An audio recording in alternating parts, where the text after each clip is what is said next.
Power to the Princess, Snow White. Once upon a time there was a family made of King White, Queen White, and his daughter from a prior marriage, Princess Neve White. They lived in a lovely kingdom near woods and streams, dotted with woodworking shops that made all manner of marvels.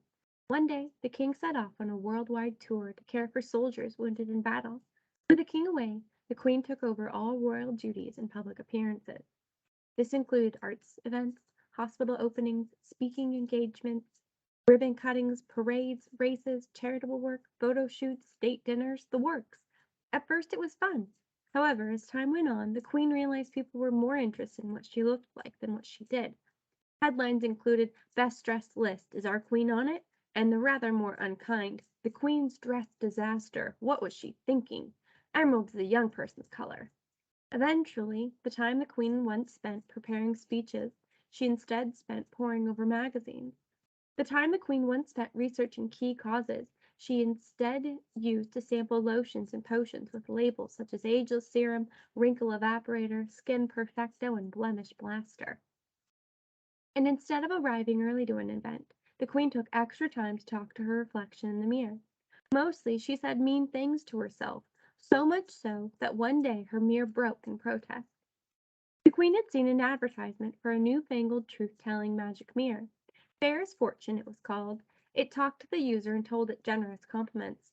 Ooh, murmured the queen. This is just what I need with my big magical creatures event coming up. I'll really want to land on the dressed better than the rest list. So she ordered it the very next day. Down the castle hall from the queen lived her stepdaughter, Princess Neve White. She didn't have to attend events with her stepmother, so with her free time, she read newspapers and stories of brave princes and princesses the world over. The princess also enjoyed lotions and potions, but hers included face paints and hair chalk, plus daring combinations such as lemon yellow curls and glitter stars. As she was so open and interested in others, a princess from another kingdom shared her custom of henna patterns with Neve. The queen wasn't impressed by Snow White's experimenting. Don't you want to cinch in your waist? There will be pictures taken, the queen queried when they dressed for an outing. But then I can't breathe, Neve replied. You should have a little less kohl around your eyes. You'll look old, the queen said while passing by the princess at her vanity. Don't you mean wise? Neve questioned. That loud lipstick will bring all the wrong attention, said the queen another time. Well, I like it, said Neve. One day, a parcel arrived at the castle. The queen and the princess raced to get it. It's my Medusa hair care kit, shouted Princess Neve, racing down the stairs. It's for me, said the queen coolly. It's my fairest fortune mirror. You wouldn't have any use for it. It's for people who actually put care into their appearance. I'm just having fun. Why are you always so harsh? Asked the princess quietly. Fun? Yelled the queen. You think makeup and hair and all the rest is fun? It's survival, my dear. I've had my ears staked back. I've taken foul-tasting elixirs to turn my hair to gold. I've used burning serums to keep my teeth white. I've trained moths to work on my face to give me the most enchanting eyelashes. But why? Neve asked, shocked at what she'd heard. As queen, I have to look perfect. She choked back tears. I wouldn't expect you to understand. Just leave me alone. I have to focus on my next event appearance. There's no such thing as perfect, Princess Neve whispered to herself. To cool things off, she packed her bags for a camp out in the woodlands. Once in the woods, Neve came upon a cute dwelling, complete with seating and lodging for 7.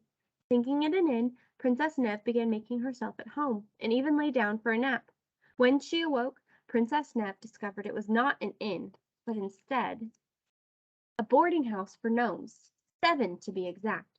They were a merry bunch and eager to talk to their guest. What brings you here? One asked. I'm Princess Neve White, said Neve, and I live with my stepmother, the queen. We've not been getting along lately, so I wanted to give her some space. Can I stay for a night or two? The gnomes welcomed the princess with open arms. Back at the palace, the queen tried out her fairest fortune mirror.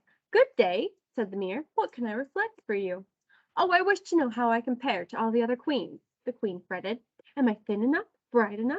Is my hair silky enough? Are my teeth as white? I want to look my best, the magical creature's appearance. You look lovely, dear queen, replied the mirror. However, I foresee the next magazine cover will show the young Princess Neve. She has a certain something about her. You wouldn't want your big event to be upstage, would you? Certainly not. But what can I do? Asked the queen. The mirror showed the queen a magical comb that would age the wearer's hair to a mature silver. It won't harm the princess, but magazines won't put silver-haired princesses on their covers. I can have it delivered this very day, the mirror coaxed. I suppose so, said the queen. Send it to the princess, then. Meanwhile, in the woods, the gnomes gave Princess Nab a tour of their workshop. I've made a pair of laughter slippers that give the user the giggles, said one. We're working on a set of wings that humans can use, said two more. I'm building a hair and beard cutting machine, said one with a lopsided haircut. I like your style, said Princess Neb. She helped embellish the wings with silver washers, added a coat of nail polish to the slippers to give them silly stripes, and even let the gnomes try the hair cutting machine on her hair. It was fun. After the tour, Neb found a gift on her pillow. She unwrapped it and discovered it was a hair comb. The princess popped it in her hair and lay down for the night. But in the morning, Princess Neb woke to quite a surprise. Her hair, once pitch black, was now white as snow. Huh, that's a new one, Neb said in wonder. The gnomes gasped. Do you mind it, miss? Is it a new trend? Nah, plus being off trend is cool. Call me Snow White, Neb said with a wink. Back at the palace, there was only one thing the queen wanted to know. How do I look today, Mir? Would the magazines show me now that the princess has white hair? Amazing, my queen, the mirror replied.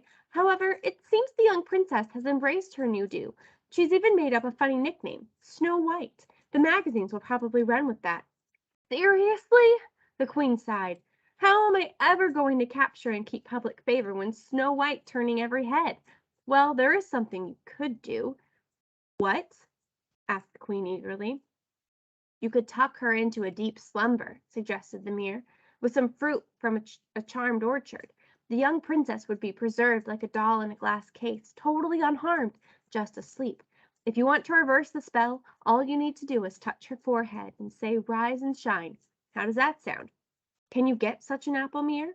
The queen asked excitedly. I thought you'd never ask. In the woods, Princess Neb and the gnomes were leaving their day at the workshop when Neb noticed a basket by the door with her name on it. Inside was a shiny red apple. What a perfect after-work snack, thought Neb, and she took a bite. But seconds after that first bite, she fell to the ground. What on earth? Cried the gnomes. I think she's asleep, one observed. Another gnome inspected the fruit. I think it's this weird apple.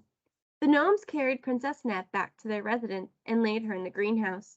There Neb slept, comfy as could be. The queen turned to the mirror once again. Mirror, how do things look for me? With Snow White asleep in the woods, your name and your look will definitely be the headline, the mirror assured her. The queen tried to refocus her energy on her upcoming benefit appearance, but she had trouble concentrating. With the king across the world and Neb asleep in the woods, the royal residence was lonely. She reviewed the invitation for the Magical Creatures event. It was a costume ball, and guests were meant to come dressed as a magical creature. The queen consulted her wardrobe, but she had nothing that would work as a costume. She strode past Princess Neb's chambers and noticed a package in the doorway. The box shook a little, and she paused. It's the Medusa hair care kit, the queen sighed, sitting beside the box, which rattled and hissed. Those snakes are trapped inside. She carefully opened the box and let them loose. The snakes smiled and swirled about, exploring the room. The queen looked around her. Neb's walls held posters of royalty from all over the world, riding bikes, eating a pie, grooming unicorns, and playing with their family. The queen's eyes took in Princess Neb's dramatic clothes, bright jewelry, and vibrant vanity. All of a sudden, it looked inspiring. The snakes from the hair care kit brought a cerulean scarf, aquamarine glitter, and seashell hair clips to the queen's feet, and patiently waited for her to fashion them into her hair. Last but not least, the queen accentuated everything with glitter. Feeling stronger and clearer-headed, the queen set off for the woods. I'll be late for the Magical Creatures event, she told her driver. We have a stop to make. When the queen got to the gnome village, she touched Princess Neb's forehead and said firmly, "Rise and shine." With a yawn, Princess Neb woke to see the queen. What are you doing here? Neb asked, bewildered. You look amazing. Are those my Medusa snakes? The queen nodded. If you don't mind, I'd like to borrow them for the Magical Creatures event, and I'd like you to be my date. Really? Asked Princess Neb. Absolutely, the queen replied. Your confidence, the way you celebrate your inner beauty through your playful style, you've shown me that there's no such thing as perfect. I'm trying to raise awareness for important causes, not myself. I've been way too caught up in what other people think," the queen continued. "The pressure got to me. I'm sorry you got those cruel gifts. I took some bad advice." "Apology accepted," Nev smiled. After the magical creatures event, the papers carried the following headline: Queen and Princess announce opening of Inner Beauty Sanctuary. From the Inner Beauty Sanctuary in the woods, Nev worked tirelessly on a campaign for real beauty in Fairyland. She also helped ban the creation of enhanced mirrors throughout the kingdom. Meanwhile, the queen taught seminars on fun with cosmetics. She taught face painting and woodland creature hair braiding. She also offered a popular course in weaving, where she repurposed the strings used to cinch the waist. It was called Cinch This.